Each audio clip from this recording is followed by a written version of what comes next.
Hello everyone, I am Vanshika. Welcome to my channel study with Meenakshi. और आप सभी का स्वागत है। पार्ट 2 में आज हम पढ़ेंगे शॉक थेरेपी। जैसे कि मैंने आपको प्रीवियस वीडियो में बताया था कि मैं आपको शॉक थेरेपी के बारे में बताऊंगी। तो शॉक थेरेपी आखिर होता क्या है? जब यूएसएसआर का पतन हुआ तो उसके बाद साम्यवादी देशों ने पूंजीवाद को अपनाया। मतलब शुरुआत में क्या किया, सोवियत प्रणाली में क्या हुआ था जब हमने पढ़ा था, उसमें साम्यवादी लोगों ने पूंजीवाद का विरोध किया था। लेकिन जैसे ही यूएसएसआर का जब पतन होने लगा, जब वो ख़त्म होने लग गया, तब उन्होंने सोचा कि हमें पूंजीवाद को अपनाना चाहिए। और जब वो लोग साम्यवाद से पूंजीवाद की तरफ गए तो इसी को हम कहते हैं शॉक थेरेपी। इसमें क्या हुआ, रशिया, मध्य एशिया और पूर्वी यूरोप के जो देश थे, उन्होंने पूंजीवाद के संक्रमण को एक खास मॉडल में अपनाया। और जो हमारा वर्ल्ड बैंक है और जो आईबीएम है, उसके द्वारा इस मॉडल को शॉक थेरेपी का नाम दिया गया। तो अब आप समझ गए होंगे शॉक थेरेपी के बारे में। इसमें इन्होंने कुछ चेंजेस किए शॉक थेरेपी में।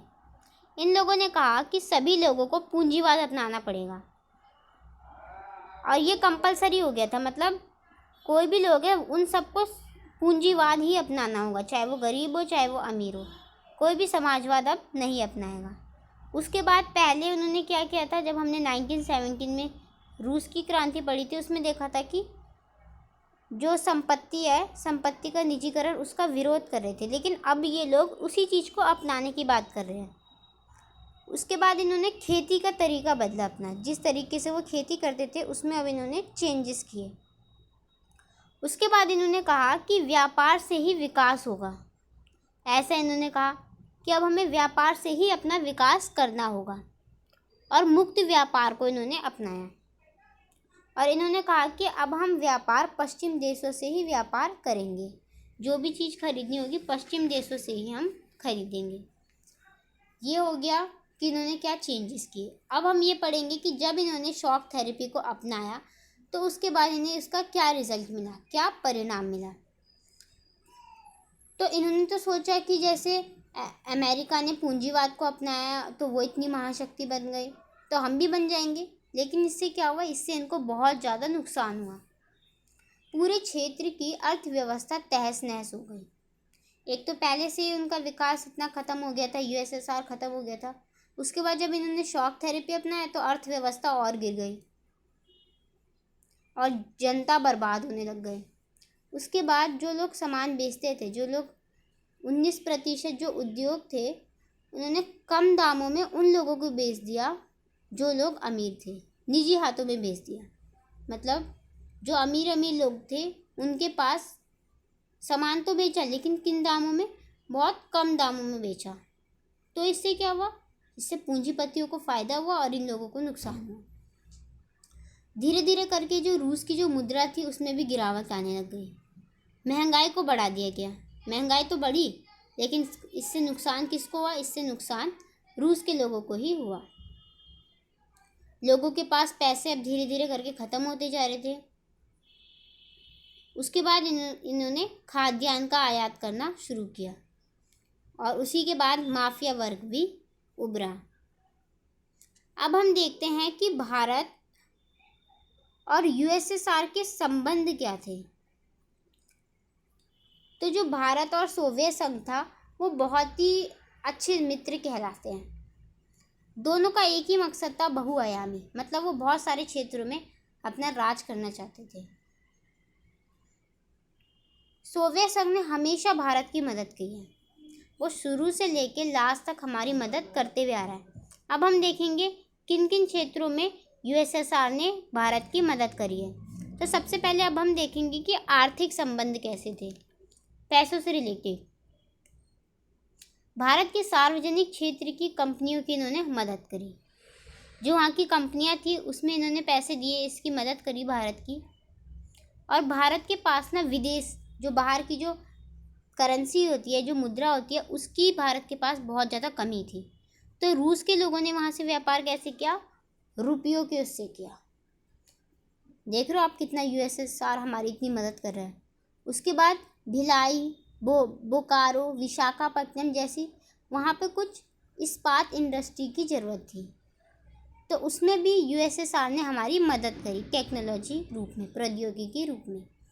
उसके बाद अगर हम देखते हैं हमारे पॉलिटिकल रिलेशन, राजनीतिक संबंध, तो उसमें हमने देखा है कि यूएसएसआर ने कश्मीर मामले में यूएनओ में हमेशा भारत का समर्थन किया है। कभी भी जब हम देखते हैं यूएनओ में कभी बात छिड़ जाती है कश्मीर को सपोर्ट करने की, तो यूएसएसआर हमेशा भारत का सपोर्ट करता है। जब भारत के बुरे दिन थे, जब भारत के पास उतने पैसे नहीं थे, उसकी वो हालत नहीं थी, जो उसका विकास नहीं हुआ था, उस टाइम पे भी यूएसएसआर ने इसकी बहुत ज़्यादा मदद करी थी। और जब भारत और पाकिस्तान में युद्ध चल रहा था, तो उसके लिए भी उन्होंने उसकी बहुत ज़्यादा मदद करी थी, चाहे वो आर्थिक रूप से हो, सैन्य रूप से हो, राजनीतिक रूप से हो, हर रूप से उसने मदद करी थी। अब हम देखते हैं कि सैन्य संबंध कैसे थे भारत के यूएसएसआर के साथ। जो यूएसएसआर था वो हमेशा भारत को हथियार देता था, क्योंकि भारत के पास उतने नहीं थे, यूएसएसआर के पास बहुत ज़्यादा थे, तो हमेशा उनको हथियार देता था। और उन्होंने ऐसे समय में भारत को अपने सैन्य दिए जब उसे कोई भी सेना देने से मना कर रहा था। जब पाकिस्तान और भारत का युद्ध हुआ तो अमेरिका ने पाकिस्तान का साथ दिया, कोई भी भारत की मदद नहीं कर रहा था। उस टाइम पे यूएसएसआर ने भारत को सपोर्ट किया, भारत को सैन्य सहायता देने को तैयार हो गए वो लोग। उसके बाद अब हम देखेंगे सांस्कृतिक संबंध कैसे थे। यूएसएसआर और भारत के जो सांस्कृतिक संबंध थे वो भी काफ़ी अच्छे थे। जो हमारे हिंदी फिल्में में जो मेन जो हीरो हैं, जो हम देखते हैं अमिताभ बच्चन जैसे लोग, वो वहाँ के लोगों को बहुत ही ज़्यादा पसंद आते थे। वो लोग जब हमारे यहाँ की मूवी देखते थे तो उन्हें ये किरदार बहुत ज़्यादा पसंद आते थे, वो हमारे कलाकारों को बहुत ज़्यादा पसंद करते थे। अब हम देखते हैं भारत और रशिया के संबंध। बहुत सारे बच्चे क्या करते हैं, भारत और रशिया में भी वही पॉइंट लिख देते हैं और भारत और यूएसएसआर के संबंध में भी वही पॉइंट लिख देते हैं, लेकिन ये सेम नहीं है। भारत और यूएसएसआर पहले था, अब क्या है, रशिया है जो भी है, तो उससे हमारे संबंध थोड़े से अलग हैं। तो हम देखते हैं भारत और रशिया के संबंध क्या क्या हैं।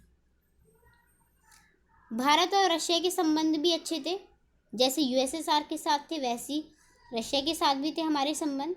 वो हमारा एक अच्छा दोस्त है और वो हमेशा हमारी मदद करता है। ये पॉइंट है जो दोनों में सेम है। कभी भी हथियार देने के लिए मना नहीं करता, रॉकेट देता है, बहुत सारे बॉम्ब हमें दे देता है। तो ये हमने देखा कि जो पॉइंट दोनों में सेम थे और दोनों का ही एक ही सपना था, बहुध्रुवीय। वो ये नहीं चाहते थे कि दुनिया में एक ही महाशक्ति, वो चाहते थे कि सबका अपना अपना राष्ट्र हो और सारे एक ही लेवल पे खेले से मतलब है कि सबके पास अपने अपने लेवल की ताकत होनी चाहिए ताकि कंपटीशन में भी मज़ा आए। उसके बाद क्या है, उसके बाद सुरक्षा की सामूहिक जिम्मेदारी हो। सुरक्षा की जो जिम्मेदारी हो किसी एक के पास ना हो बल्कि एक समूह में हो। और जो हमारी अंतर्राष्ट्रीय जितनी भी लड़ाइयाँ होती है उसे बातचीत करके सुलझाया जाए। अब जब यूएसएसआर ख़त्म हो गया था तो रशिया और भारत के बीच बहुत सारे समझौते हुए। 2001 की अगर हम बात करें तो उसमें 80 समझौते हुए हैं और वो किस रूप से हुए हैं, रक्षा और व्यापार के क्षेत्र में हुए हैं। अब हम देखते हैं व्यापार में क्या क्या बढ़ोतरी हुई, व्यापार में क्या क्या फ़ायदे हुए। दोनों के बीच में व्यापार पुराने समय से ही चलता आ रहा है। अगर हम बात करें यूएसएसआर के टाइम से देखें तो हम उनसे बॉम्ब खरीदते हैं, सेना खरीदते हैं, ठीक है, तो बहुत टाइम से ही चलता हुआ आ रहा है। भारत के तेल के संकट के दिनों में रूस ने ही भारत को तेल दिया था, जब भारत के पास तेल नहीं था, ठीक है। तो अब हमने इसके सारे समझौते पढ़ लिए। सबसे पहले हमने इस चैप्टर में पढ़ा कि इसका अंत कैसे हुआ, इसके परिणाम पढ़े हमने। उसके बाद क्या कारण थे वो पढ़ा हमने। उसके बाद हमने शॉक थेरेपी को पढ़ा कि शॉक थेरेपी क्या है, उसमें इन्होंने क्या चेंजेस किए। उसके बाद इसके क्या परिणाम हुए। उसके बाद हमने देखा इसमें भारत और यूएसएसआर के संबंध, चाहे वो आर्थिक हो, राजनीतिक हो या सैन्य हो। फिर हमने देखा रशिया के साथ कैसे संबंध थे इनके, आर्थिक व्यापारिक संबंध हमने देखे। तो ये चैप्टर जो है ये हमारा यहीं पे समाप्त होता है। अगर आपको मेरी वीडियो पसंद आई हो तो मेरे चैनल को लाइक कीजिए, सब्सक्राइब कीजिए और मेरी वीडियो को शेयर कीजिए। उसके बाद जो नेक्स्ट चैप्टर है वो हमारा होगा चैप्टर 3। तो मेरे साथ ऐसे ही बने रहिए अगर आपको मेरी वीडियो पसंद आई हो तो। धन्यवाद।